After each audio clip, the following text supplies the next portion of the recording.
Lesson 8.8 is about surface area. Surface area is just the total area of each face of a 3D figure. So you take all the faces and you add them together to get the surface area. Example 1, we're going to find the surface area of a 3D figure. This is actually a net for a rectangular prism. Notice that it's got 4 faces that are all rectangles, and then it's got 2 faces that are squares. And if we were to fold this together, we would end up with a rectangular prism. To get the surface area, we're going to find each area and then add. Since this is on grids here, then I'm able to show what each of these portions are. So I'm going to start with these rectangular portions.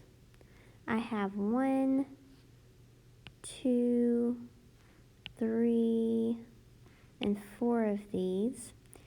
And you can actually look at the grid lines and see that each rectangle is 6 square units just by counting those. And so each of these are 6 units.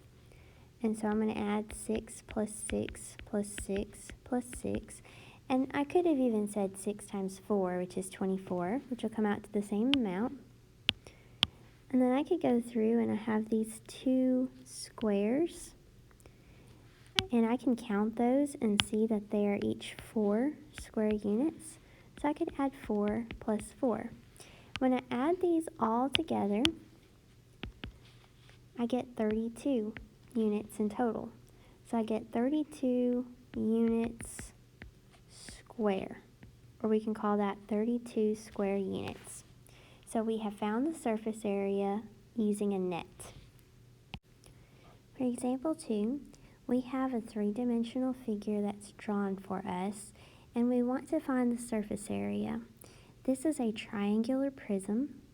It's made up of a triangle for each base, the front and the back of it, and then there are 3 rectangles connecting each of the 3 sides of the triangles.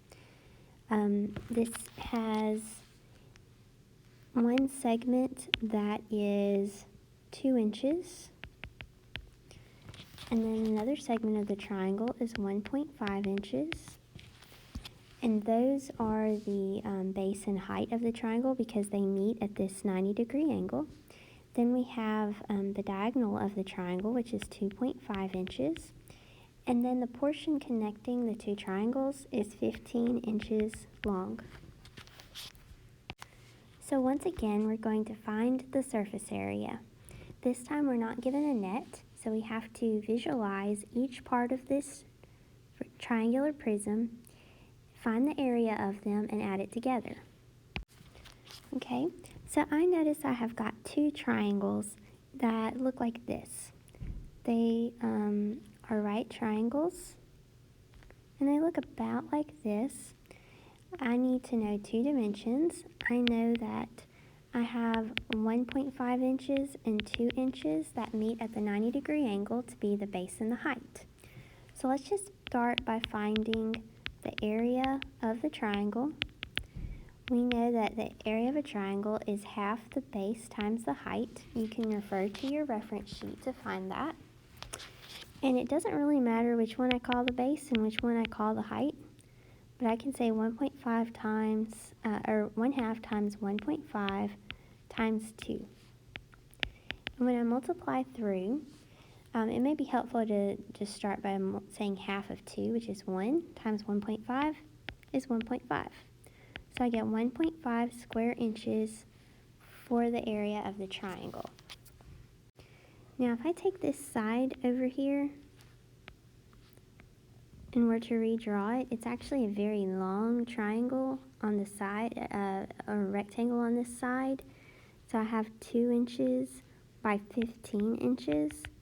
And you just can't tell that by how you look at this because it's the perspective, the way it's drawn, makes it not look so long. But this is 2 by 15 inches, and to get the area of this rectangle, I simply take the length times the width.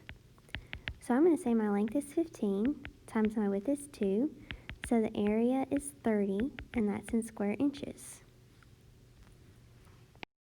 Now if I were to take this rectangle that's on the back left side, then I could draw that, and I could see once again that's going to be a very long rectangle. It's not drawn exactly to scale. It is 15 inches long, and it says it's 1.5 inches wide. So I'm once again looking for the area of a rectangle, which is length times width. And so the length is 15 times the width is 1.5, and that's an area of 22.5 square inches. Now I'm going to take this bottom rectangle here, and I could draw it over here and say it is also 15 inches long, but this one is 2.5 inches wide. And once again, we're looking at the area of a rectangle, and that area is length times width, where the length is 15 inches and the width is 2.5 inches, and that gives an area of 37.5 square inches. So we've gotten each of these areas, and I'm just going to add them together. So I've got the triangle, which there's two of those, 2 times 1.5, plus we've got each of the rectangles, 30 plus 22.5 plus 37.5, and we add them all together, and they equal 93 square inches.